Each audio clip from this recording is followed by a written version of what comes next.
Get your stinking paws off me, you damn dirty remake!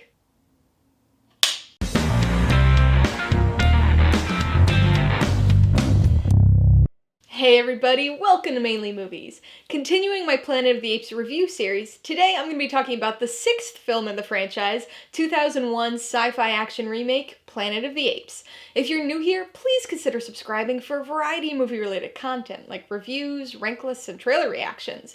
All my reviews include a breakdown of the pros and cons, my rating, and some tailored film recommendations, so be sure to watch through to the end of this video for all of that extra content. Planet of the Apes stars Mark Wahlberg, Tim Roth, and Helena Bonham Carter, and was directed by Tim Burton. Loosely based on the 1968 Planet of the Apes, it tells the story of a time-traveling astronaut who crash lands on a planet ruled by intelligent talking apes. Whether we like it or not, franchises are a driving force in the movie industry. When a film's popular, it's inevitable that we're gonna get a sequel, or sequels, to continue the story.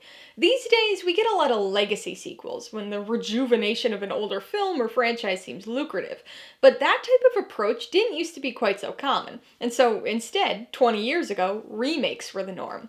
A revival of Planet of the Apes had been in discussion and development since the late 80s, and multiple iterations almost came to fruition over the years before eventually falling apart. It wasn't until the late 80s when this film was greenlit that a new era of apes was finally on the horizon. Now, I know that everyone refers to the 2001 film as a remake. I mean, I call it a remake too when I talk about it, but it's not really a remake. It's also not a sequel, not a readaptation of the book, not really a reboot, it's just kind of there. A what? I don't know. Reimagining, I guess? But there's very little about this movie that has anything to do with the original story, film, or franchise. Unlike the original film, there's no Taylor here. No Cornelius, or Zira, or Zaius. We do get a time-traveling astronaut, who serves as sort of an analog for Taylor, but all the other characters here are new creations. New creations without any sort of depth, apart from perhaps Tim Roth's menacing General Thade. Charlton Heston and Linda Harrison, the original Taylor and Nova, do get brief cameos here, which is a nice touch, but overall the character work is underwhelming. The story and plot are also quite different here, which in and of itself wouldn't have been the worst thing, except for the fact that the changes add nothing. In fact, they take away. Gone is the subtlety of the story. Gone is the overarching allegory, and the surprisingly thoughtful themes present throughout the original series.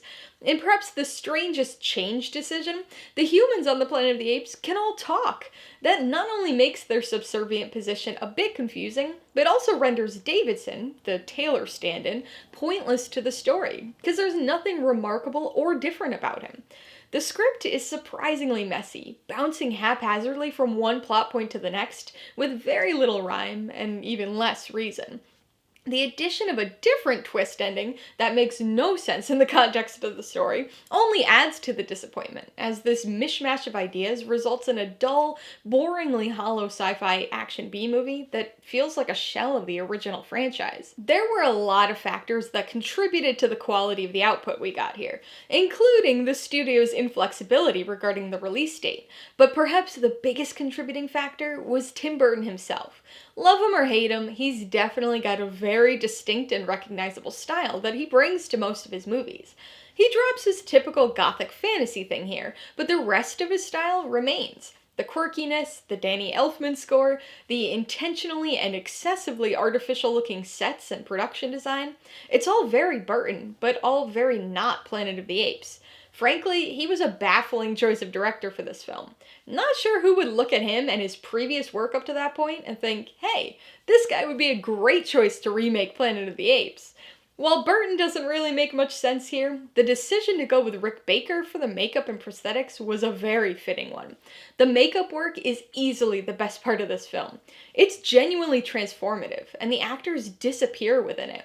It's not until you hear their voices that you stop and think, is that Paul Giamatti? Is that Helena Bonham Carter? Unfortunately, strong makeup alone isn't enough for a movie. You need a good script, an interesting story, and coherent plot, something or somebody to care about. But this one doesn't have any of that. It doesn't even have the benefit of being fun. The bizarre ending of this film clearly set up for an intended sequel, but even after this movie somehow managed to be successful at the box office, that planned sequel was scrapped.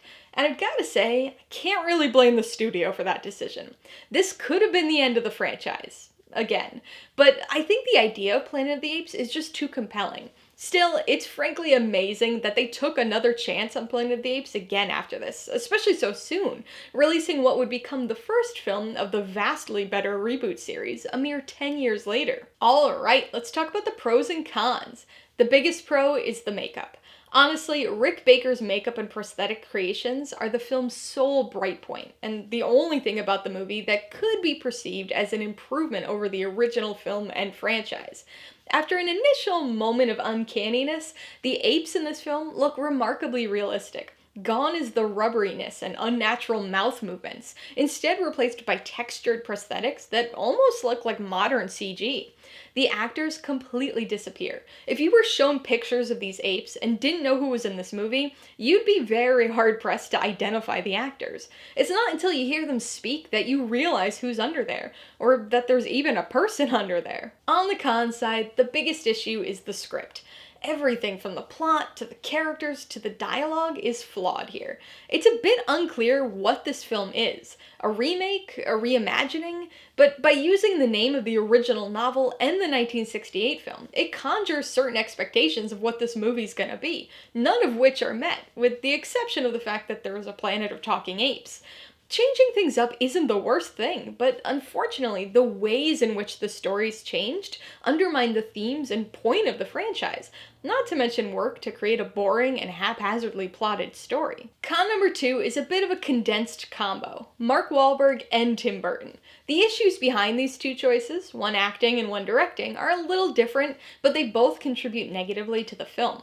Wahlberg is a strange choice for this role. He's never been a favorite actor of mine, but he does showcase at least some skill in other movies. But he's so bland here, never emoting well and taking everything far too seriously.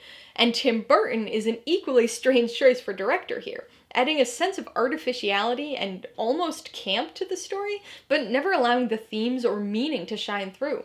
Both of these ill-fitting cast and crew choices help contribute to the dull hollowness of the story that not even a handful of other good performances can counterbalance. Before I give you my rating and recommendations, I want to remind you that if you're interested in buying Planet of the Apes or any of the other films I mentioned today, I do have affiliate links for all of them in the description below. I get a small commission from anything you buy using one of my links, so I'd really appreciate it if you'd use them if you're in the market for any of these movies. I'm gonna give Planet of the Apes 2 out of 5 paws, and that's being a little generous.